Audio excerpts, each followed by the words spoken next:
All right. So the first thing I want to talk about is the brutal killing of Tyree Nichols.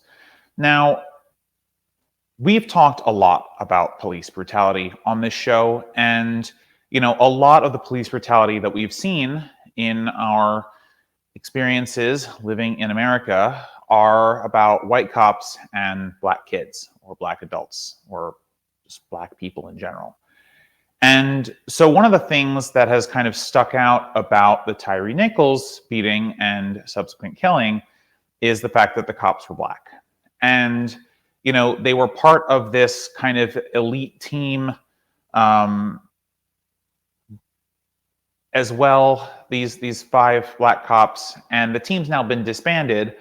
Um, Although, I actually don't think that makes a difference. So if you haven't heard of the story, um, Tyree Nichols is, father was brutally beaten by five police officers who approached him. He was minding his own business, and he was beaten within an inch of his life. He was hospitalized, and he died 3 days later of his injuries. Before I say anything else, I just kind of want to get something off my chest that I think is super important, and I wish I could say every time. Police, regardless of what you think of them, should not have the power to kill anyone because that's what the justice system is for, right? Now, look, if someone's shooting at police and they have no choice but to return fire and they do kill the person that way, you know what? Fine, right? We understand as the civilian populace that that can happen. But what we see so frequently is that these police officers reach so quickly for their guns or their tasers or their fists, and it's always violence first. And we give police so much power and so much deference in this country. And it's like we don't pay any attention to the amount of responsibility that should be commensurate with that kind of power. Now, there have been some good-ish developments here. The cops have been fired and they're going to be charged with murder, and the Scorpion unit that they were a part of got disbanded. But I'm going to be honest with you, none of that comforts me. We live in a country where it's entirely possible that someone who's black just doesn't come home from leaving their house. And even so, sometimes the police will come in and kill you in your own home, like Breonna Taylor. And it's so disgusting. And nobody in power wants to take responsibility. And honestly, I feel like this charging of these five officers, although it's the just thing to do, it's what should happen. They're sacrificial pawns to pacify a population that is just sick and tired of watching their brothers and sisters get murdered in cold blood by gangsters with badges and guns. And it's just so tragic. And I almost didn't want to talk about this story because it's just like, what is anything that I can say going to do about this? We tried defund the police, and we didn't actually try it as a policy, mind you. We tried it as a slogan, as sloganeering, and people backed up and blew up and did all this sorts of nonsense. And now, there's talk about abolition of the police, and there's conversations about what that looks like. And, I'm just one voice, and it's just so hard to sit here week in and week out and watch these stories, to watch these young men and young women be brutally murdered by the people who are supposed to protect us. What does protect and serve mean? Who are you protecting? Who are you serving? And it's just, and I saw two really good points about this. One was someone saying, look, it doesn't matter that the race of the cops was black, because the race of the cop is cop. And it doesn't matter if they look like you. There is never a situation where you should let your guard down, because they will attack and kill you if they feel that that's what they're going to do.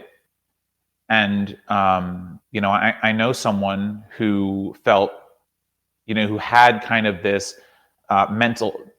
cognitive dissonance because a cop that looked like her, said something in a slang that they both kind of understood. And for that brief moment, she thought, "Oh, maybe he's one of us." But that's a delusion. If that cop had seen her as dangerous, he would have killed her, and it wouldn't have mattered that they shared a skin color or they looked similar. And so something is going on in this country, and it's just, we have to look at the training. The Young Turks, Cenk Uygur specifically, talks a lot about the police training. And in this particular angle, one of the points that was brought up was there were cops and ambulance workers and firefighters all around this situation with Tyree Nichols' beating, and no one stopped them. No one attempted to render aid to Nichols. And so either we've created a culture of human monsters that don't see the humanity in other people, or we have trained our police to say the only thing that matters is that you are safe, and the only thing that matters is that you get home safe, and the citizens are the enemy. And at any time, this enemy could attack you, right? And you could be in true danger to yourself or your fellow officers. And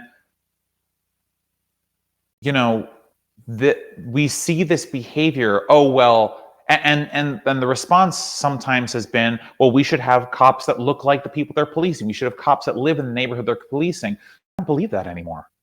I don't believe that having cops that look like the community or cops that live among the community, I don't think it's going to make a bit of difference. I think that cops get it in their heads that they're in danger for whatever reason, and that the only thing that they can do to get out of danger is to murder the person who they think is endangering them, even if that person is holding nothing, or a cell phone, or a bag of Skittles, or is asleep in her bed, or is walking home, or used a fake $20 bill. I want to believe, as a lawyer, that reform is possible. But when I became a socialist from a liberal a long time ago, I stopped believing in reform. I started believing in revolution. And I'm kind of there. We need revolution in terms of how we enforce our laws and protect our communities, because police ain't it.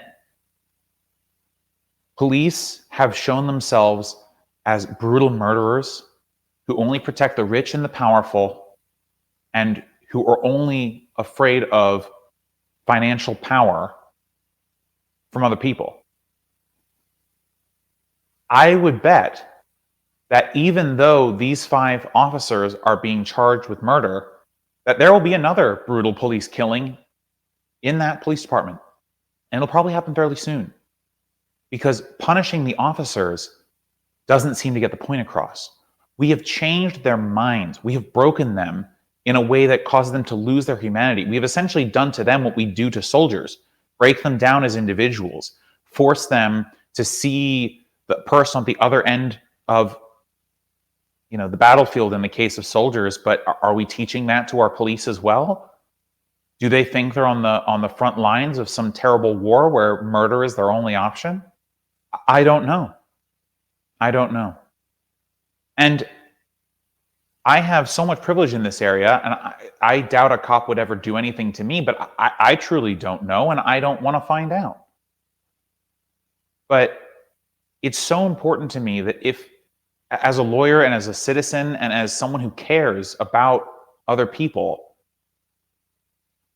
if we're going to create an institution to protect and serve, then we need that institution to actually serve that. And maybe that's not police. Maybe there's another solution. Look, there's smarter people than myself working on this, thinking about this, but I'm just so tired. And I know that other communities are far more tired, you know? And by the way, and there's been protests around all of these killings, and the protest doesn't work. So then what? And I'm going to talk about this either later today or next week, but when you lose your ability to negotiate peacefully with the state through protest, people turn to the only thing that they think will cause the state to listen: violence, terrorism, assassinations, crime. And it's a terrible, vicious cycle, because then the state cracks down harder. We are potentially entering a loop that we cannot escape from, a truly violent and terrible loop where lots of lives will be lost on all sides. And if we don't start talking about fundamental changes to the way that we police our lives, our cities, our communities, then I shudder to think what will happen. I don't want to imagine what that will look like, but I'm so afraid that eventually the line will be crossed. People won't stand for it anymore, and they will do things that won't be within our normal processes. So the normal processes have to work, because if not, you force people to the outside. You force them to do things that are detrimental to the cause. So politicians, wake up, listen. Because nobody wants to go on TV or YouTube or Twitch or whatever and talk about another victim of police violence in this country or any other country. It needs to stop. Thanks for watching this video, guys. If you liked it, throw a like on it, share with your friends, and subscribe for more of our content. You can also find all of our videos and clips on youtube.com. Just search Let Them Eat Bread and you'll find all of our content. All right, guys, see you next time. Bye for now.